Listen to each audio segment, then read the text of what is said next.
نحمده ونصلي ونسلم على رسوله الكريم اما بعد فاعوذ باللہ من الشیطان الرجیم بسم اللہ الرحمن الرحیم۔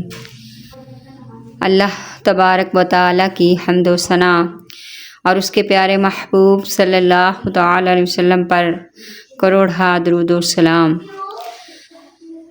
دعا اور عبادت کی لذت۔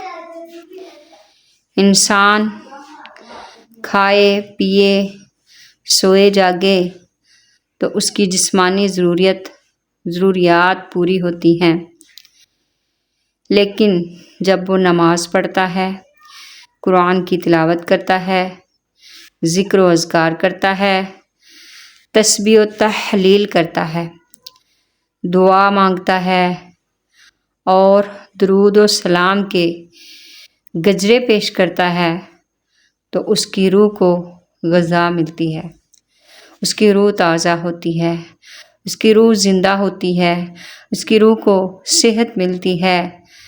لیکن ہمارے ہاں کیا ہے؟ بڑی حد ہے تو صبح کی نماز پڑھ لی یا تو تلاوت قرآن صبح کے وقت پڑھ لی یا 5 وقت کی نماز پڑھ لی۔ بہت سارے ایسے ہیں کہ جو نماز بھی نہیں پڑھتے اور پھر بہانے ان کے ہوتے ہیں۔ گھنٹوں گپ شپ کرنے والے کہتے ہیں اگر انہیں تھوڑی دیر ذکر کرنے کے لیے کہا جائے تو وہ ان کو مشکل ہو جاتا ہے۔ لمبی چوڑی باتیں سارا دن لمبی چوڑی باتیں کرنے والے، لمبی چوڑی دلیلیں دینے والے اور سمجھدار لوگ اور سیانے اور اچھے لوگ دیکھنے میں جو سلجھے ہوئے لگتے ہیں، ڈیسنٹ لگتے ہیں، عبادت کے معاملے میں سستی کر جاتے ہیں، عبادت کے معاملے میں سستی دکھائی دیتی ہے۔ اس کی وجہ کیا ہے؟ اس کی وجہ یہ ہے کہ ہم دین سے دور ہیں، قرآن سے دور ہیں، عمل کے معاملے میں کمزور ہیں۔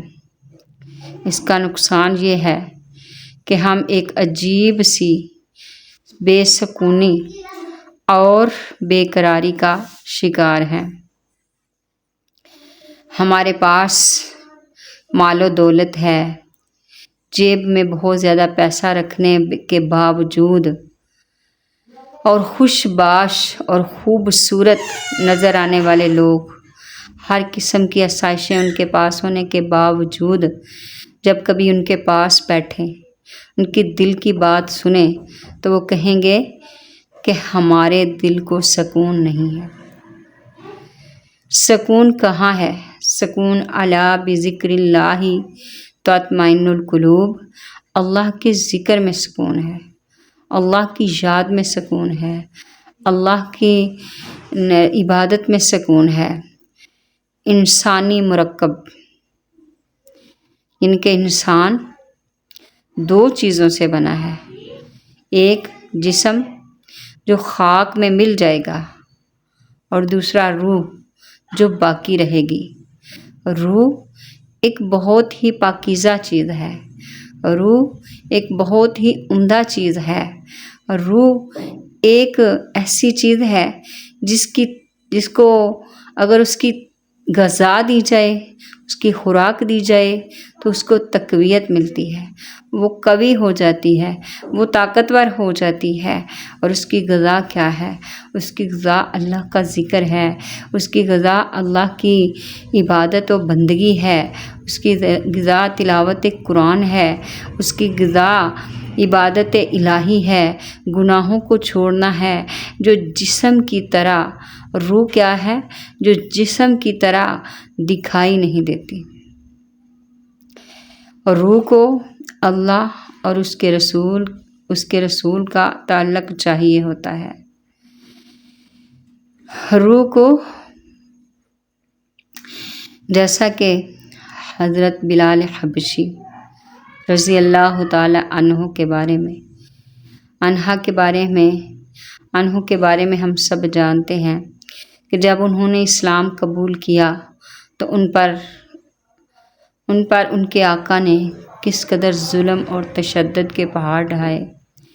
ان کے گلے میں مونج کی رسی ڈال کر آوارہ لڑکوں کے دے کر گلیوں میں بازاروں میں گھسیٹا جاتا، ان کو دہکتے ہوئے کولوں پر لٹا کر ان کے سینے پر بھاری پتھر رکھا جاتا، لیکن ان کی زبان سے احد احد احد جاری رہتا۔ کیوں؟ کہ ان کی روح زندہ تھی، ان کی روح زندہ تھی۔ جس کا اللہ کریم سے رابطہ نہ ہو، جس روح کا اللہ کریم سے رابطہ نہ ہو، وہ روح تکلیف میں ہوتی ہے، چاہے کتنی ہی راحت میں ہو۔ یعنی جسم چاہے کتنی ہی راحت میں ہو، آج ہمارے جسم کی راحتوں کے لیے ہر چیز موجود ہے۔ گرمی ہے تو ٹھنڈے کمرے کرنے کے لیے اے سی موجود ہے، سردی ہے تو گرم کمرے کرنے کے لیے ہیٹر موجود ہیں، نرم بستر موجود ہیں، ہر قسم کی مشین موجود ہے، ہر طرح کی راحت و آسانی موجود ہے، لیکن ہمارے جسم سکون میں نہیں ہے۔ کیوں؟ ہماری روح تکلیف میں ہے۔ جس کا اللہ کے ساتھ رابطہ ہو جائے وہ روح راحت میں ہے، جسم راحت میں ہو یا نہ ہو۔ اللہ اکبر۔ اللہ تبارک و تعالی نے انسان کی جبلت میں ایک عبادت کا جو فطرتی طور پہ عبادت کا ایک کانسیپٹ رکھا گیا ہے۔ انسان نے ہر دور میں کسی نہ کسی کی پوجا کی ہے، عبادت کی ہے۔ کبھی انسان نے پتھر کی پوجا کی، کبھی سورج کی پوجا کی، کبھی چاند کی پوجا کی، کبھی ستاروں کی پوجا کی، کبھی درختوں کی پوجا کی اور بتوں کی پوجا کی۔ یہ غلط راستے پہ تو چڑھ گیا، غلط طریقہ تو اس نے استعمال کر لیا، فطرت کے خلاف تو یہ چلا، لیکن انسان کے دل میں ایک جو طلب رکھی گئی ہے عبادت کی، ریاضت کی، بندگی کی، لیکن ہم مسلمان ہیں۔ الحمدللہ اللہ پاک نے ہمیں پیدائشی مسلمان بنایا اور اپنے پیارے محبوب صلی اللہ تعالیٰ علیہ وسلم کا امتی بنایا، تو کیا ہے کہ وہ روح کبھی نہیں مٹ جاتی جس کی پیاس قرآن کی تلاوت سے بجھتی ہو، وہ روح کبھی نہیں مٹ جاتی جس کی پیاس نماز سے بجھتی ہو، وہ روح کبھی نہیں مٹ جاتی جس کی پیاس ذکر اللہ سے بجھتی ہو، وہ روح کبھی نہیں مٹ جاتی جس کی پیاس درود السلام سے بجھتی ہو۔ ہم جب عبادت کریں تو ہمارا کیا ہونا چاہیے؟ تو ہماری پوری توجہ اللہ کریم کی جانب ہو۔ ہمارے ہاں کیا ہوتا ہے؟ تسبیحات پڑھ لی جاتی ہیں، ذکر و اذکار کر لیے جاتے ہیں، لیکن توجہ نہیں ہوتی۔ اور اگر کبھی موقع ملے، لیکن اگر اللہ تعالیٰ توفیق دے اللہ کی بارگاہ میں رجوع کا، تو پھر انہماک کے ساتھ، توجہ کے ساتھ، شوق سے، ذوق سے اللہ تعالیٰ کی عبادت کرنی چاہیے۔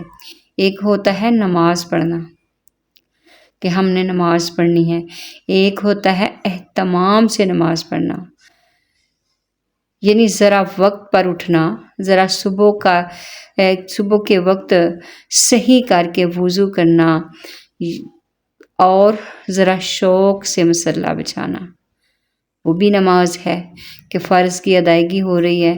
اور یہ بھی نماز ہے کہ نماز سے پہلے نماز کا انتظار کرنا اور نماز سے پہلے وضو کر لینا یا نماز کے وقت وضو کرنا اور محبت سے، شوق سے، اللہ تعالیٰ کے ساتھ محبت و شوق سے اس کے حضور سجدے کے لیے حاضر ہو جانا، اس کے حضور سجدے کے لیے حاضر ہو جانا، یہ ہوتی ہے عبادت۔ اللہ تبارک و تعالیٰ سے دعا ہے کہ اللہ تعالی ہمیں اپنے حبیب صلی اللہ تعالی وسلم کے صدقے، ان کے جوڑوں کے صدقے، ان کی راتوں میں اٹھ اٹھ کر کی گئی عبادات کا صدقہ عطا فرمائے، ان کے سجدوں کا، آقا کے سجدوں کا صدقہ عطا فرمائے، تلاوت قرآن جو راتوں کو اٹھ کے کھڑے ہو کر کرتے رہے، نمازوں میں اپنے رب کے حضور کھڑے ہو کر میرے آقا عبادت و ریاضت کرتے رہے، اللہ ان کا صدقہ عطا فرما۔ اللہ ہمیں بھی عبادت گزار بنا، ایسی عبادت، ایسی بندگی جو تجھے پسند آ جائے، جس سے تو راضی ہو جائے۔ یا اللہ ہمیں صراط مستقیم پر چلا، ہدایت کی راہیں آسان فرما، سب کی جو بھی دلی خواہشات ہیں اللہ ان پر نظر رحمت فرما۔ وآخر دعوانا ان الحمد للہ رب العالمین۔